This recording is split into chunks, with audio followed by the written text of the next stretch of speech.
edition of World News from Washington, D.C. Tonight, a nation gathers to watch President Obama take the second oath of office and issue a new call to action. Let us answer the call of history and carry into an uncertain future that precious light of freedom. Americans from across the nation pour into the Capitol to brave the morning cold and be part of history. And we meet third graders here because strangers donated to help them live their dreams. How big excited are you? This big. Only that big? And as the inaugural balls get underway, the big festivities tonight. That dress, that music, the final dance.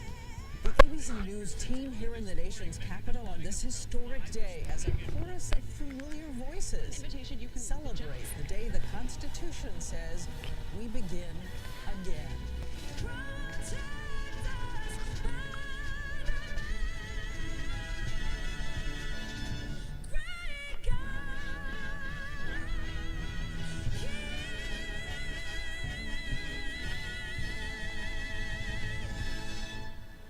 From ABC News in Washington, this is a special edition of World News with Diane Sawyer, the inauguration of Barack Obama. And good evening to all of you on this day honoring Martin Luther King Jr. This Monday, a day to celebrate an inauguration and a rededication to democracy in America. And let me show you some powerful images of this day. This is what President Barack Obama saw as he stepped out on that Capitol podium for the last time in his presidency. The president placing his hand on the Bible of Martin Luther King Jr. and another Bible, the one belonging to President Lincoln. And then later on, as the parade was about to begin, the first family, a modern scene here, Dad on his BlackBerry, the girls snapping pictures on their iPhones. All day long, ABC's David Muir has been following this. He was there at the Capitol watching History on Parade this morning. We'll begin with you, David. Diane, good evening. You're right. We were just a few steps away from the president with his hand placed on those two Bibles. Authorities here in Washington were estimating 600 to 800,000 people would turn out on the National Mall to watch this swearing in. But tonight we've just learned from the inaugural committee that just like 4 years ago, that crowd might have surpassed 1 million. At the White House, a salute to the president, who was about to be sworn in before the nation. First, that 1.7-mile trip to the Capitol. Ahead of the president on the west front of the Capitol, a former president and the Secretary of State. Cheers on the National Mall for the Clintons, Mrs. Clinton looking better after that fall. And before their father arrived, the president's growing girls, Sasha and Malia, 11 and 14, wearing J. Crew and Kate Spade, and growing up for a nation. Then their mother, First Lady Michelle Obama. Mrs. Michelle Obama. To thunderous applause, ushering in a new term, and those new bangs, the First Lady tweeting, "Blessed to be joining so many of my fellow Americans gathered to watch the inauguration." And then the president, walking toward that archway, about to see the hundreds of thousands gathered on the National Mall. The President of the United States, Barack H. Obama. The president emerging, flashing his giant smile, but soon wiping away a tear during a stirring performance by the Brooklyn Tabernacle Choir.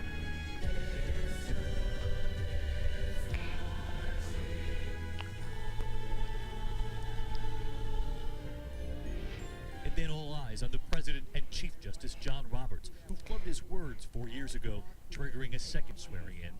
This time, the president's hand on two Bibles, President Lincoln's and Dr. Martin Luther King's. And this time, it was the president who seemed to swallow a word. The office of President of the United States. And will to the best of my ability. And then the president's address, just shy of 19 minutes, with a theme of moving forward together. My fellow Americans, we are made for this moment, and we will seize it so long as we seize it together. The first president ever to include gays in his inaugural while talking about the struggle for civil rights. For if we are truly created equal, then surely the love we commit to one another must be equal as well. The president insisting we address climate change, and on immigration, arguing we should welcome striving immigrants. Until bright young students and engineers are enlisted in our workforce rather than expelled from our country. There were powerful performances, Kelly Clarkson's stirring rendition of My Country 'Tis of Thee.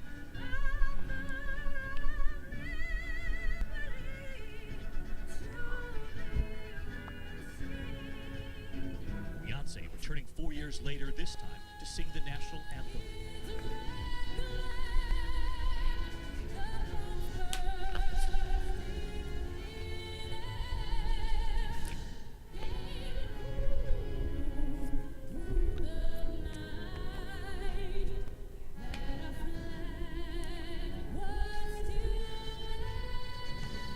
And as the president made his exit up those steps, a pause, turning around to take in his final inaugural moment.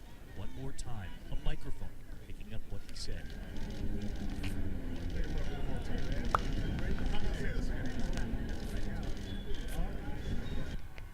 And as the first couple made their way back to the White House, they emerged from the motorcade just as they did 4 years ago. The crowds cheering their return home. Then the first family taking in a parade. The first couple with a kiss. The president moving to the drums. And the girls dancing too. Like so many families taking in a parade. And tonight we've learned that the family of the late Dr. Martin Luther King asked both the president and the Chief Justice to sign the King family Bible after the swearing in. Both did.